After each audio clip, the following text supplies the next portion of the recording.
I only watched 3 fights on this card. The Daniel Dubois versus AJ Carter fight, the Anthony Yarde versus Nemes Patty fight, and the main event, which was Billy Joe Saunders versus Willie Monroe Jr. So let me start off with the Daniel Dubois versus AJ Carter. Now, Dubois just walked straight through AJ Carter, ended up knocking him out cold after dropping him twice. Previously, he knocked him down with the first right hand of the fight. AJ got up, he tried to throw some shots back, but Dubois unleashed a fast flurry of punches, which knocked Carter down again. I think it was from a right hand. It culminated in a right hand, which dropped Carter down again. Carter got up again and he was looking to try and throw something back, but he walked straight into a freight train of a right hand from Daniel Dubois, and it knocked AJ Carter out cold. Very bad knockout. It was good to see AJ get up finally after having oxygen administered by the medics. And hopefully he's okay and he's going to be healthy. It was a highlight reel knockout.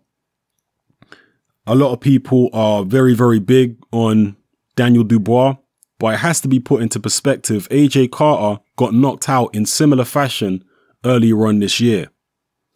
And he was knocked out earlier on in his career by a Ugandan heavyweight called Kenneth Odeki. He was also knocked out cold in that fight. So it's not the first time that AJ has been the victim of this type of brutal knockout. So when people are talking about Daniel Dubois being the biggest punching heavyweight in the world or the biggest punching heavyweight in Britain, because this is what Steve Bunce was saying, I think it's a bit premature. In fact, I think it's extremely premature. Daniel Dubois is a good prospect. He's a young guy, very strong, but he's got a long, long way to go. He's going to have to step up his competition significantly for me to be able to see what he's got and gauge where I think he's going to go. Anthony Joshua, when he was an amateur, I saw him in so many different situations. Situations where he was in tough fights, where he got rocked, where he got hurt, and he came through. So that was why I was confident that Anthony Joshua could make a good professional long before he was in the Olympics. I made a video about Joshua. I think it was after the World Games when he got a silver medal in Azerbaijan. And I was saying then, you know what, this Joshua guy is someone you got to watch. And there was also the sparring story about him bashing up Tyson Fury in sparring. Tyson Fury came out and admitted it to Steve Bunce on a phone-in, and that is on YouTube somewhere. You can easily find it.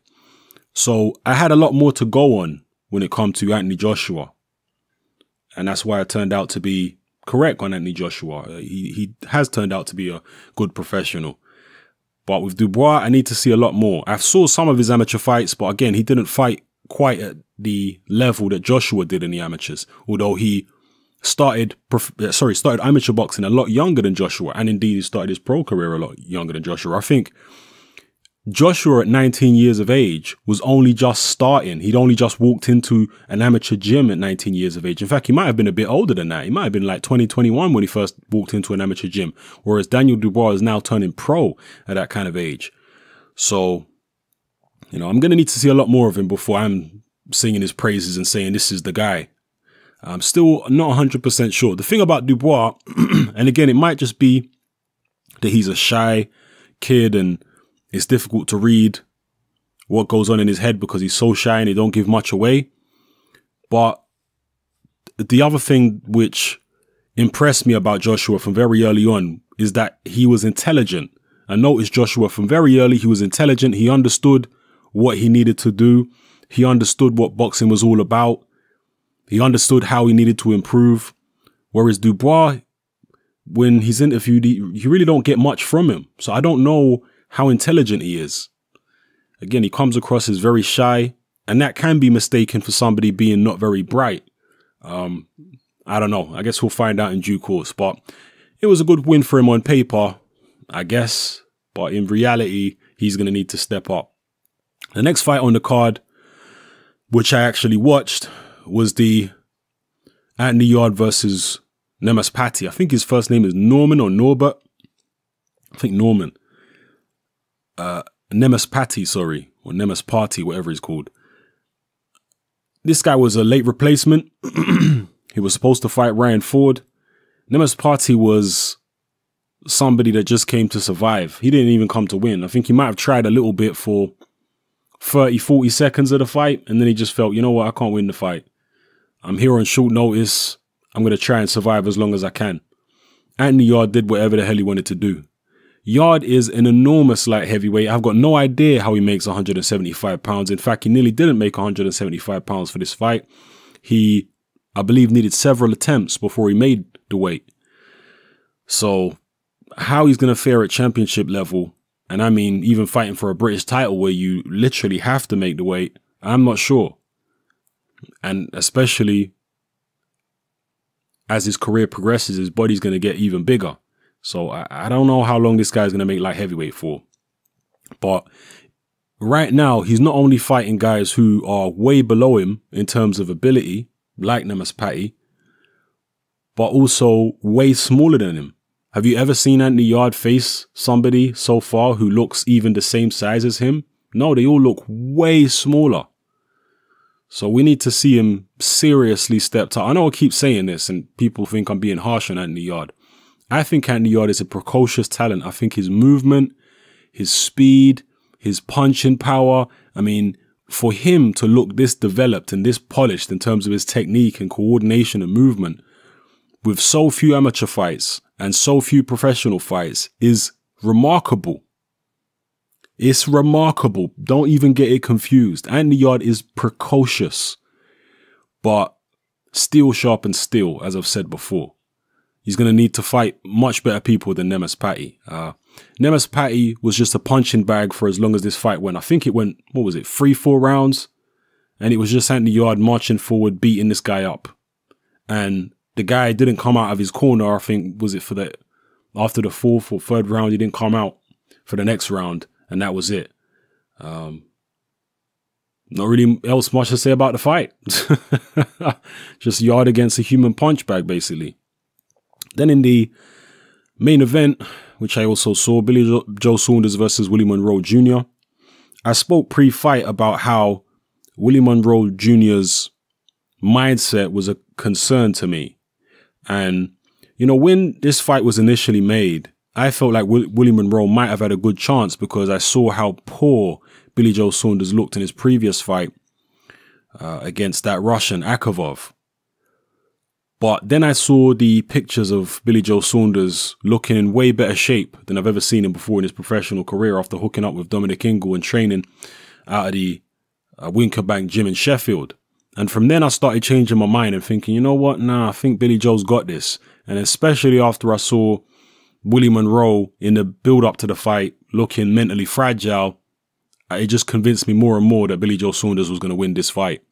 And right from the opening bell, Willie Monroe just seemed a step behind Billy Joe Saunders. And you can put that down to Billy Joe just being a better boxer. But there comes a time in a fight, if you're a challenger, especially for a world title, where if you're getting outboxed, as Willie Monroe was, you're going to have to put your pedal to the metal and actually take the bull by the horns and do whatever it takes to snatch victory from the jaws of defeat. Willie Monroe didn't do that. He went out with a whimper because, sorry to say, as nice a guy as he is, he's just not built for fighting mentally. He don't have that extra gear that he can go into mentally where he can snatch victory from the jaws of defeat. Tyson Fury has got that, for example. When he fought Steve Cunningham away from home in the United States, he got dropped heavily early in the fight. That put him down on the cards.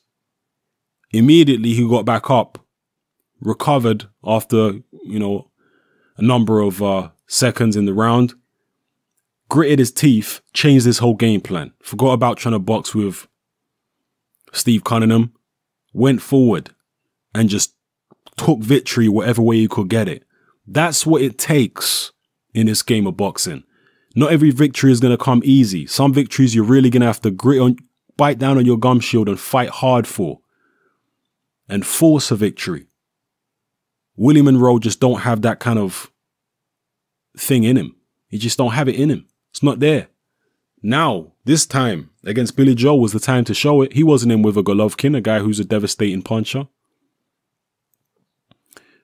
Billy Joe Saunders, in fact, is known to gas late in fights. So where was the big rally from Willie Monroe? I mean, he threw a few shots late on, but there was hardly much conviction from him. So Willie Monroe was true to form, and he was getting outboxed, and he thought, you know what, rather than have a go and take some risks, his corner were telling him to take risks, but rather than take risks, he was like, you know what, I don't need to be getting beaten up. If I take risks, I might get caught, I might get stopped.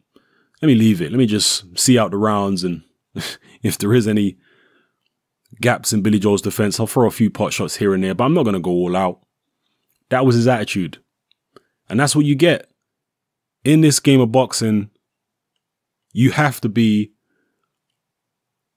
a born fighter, most of the time anyway. Unless your talent is extraordinary, you have to be innately a fighter. Your mentality has to be hardcore, you know, to make it at the top level. It has to be, because that's going to be needed at some point in your career sooner or later. And if you're found wanting in that department, you're going to lose. So yeah, let me know how you feel about all these performances, the 3 that I watched, maybe some of the other fights that you guys watched on this particular card. What did you think? At the end of the fight, Billy Joe Saunders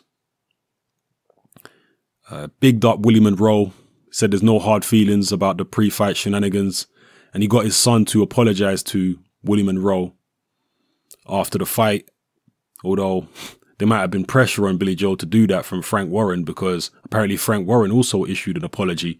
Willie Monroe said he wanted to sit down with Frank Warren and whatever to be compensated for the treatment. So perhaps that was the compensation, the apology, the public apology and all that kind of stuff. Whatever the case may be, it's all water under the bridge now. But future Billy Joe Saunders opponents are going to have to bear in mind what could potentially happen to them in terms of the way they're treated pre-fight. And just as I said before the fight, that could prevent Billy Joe Saunders from getting certain fights because of the fact that Willie Monroe was treated so badly. How will Billy Joe Saunders fare against the winner of Canelo Golovkin?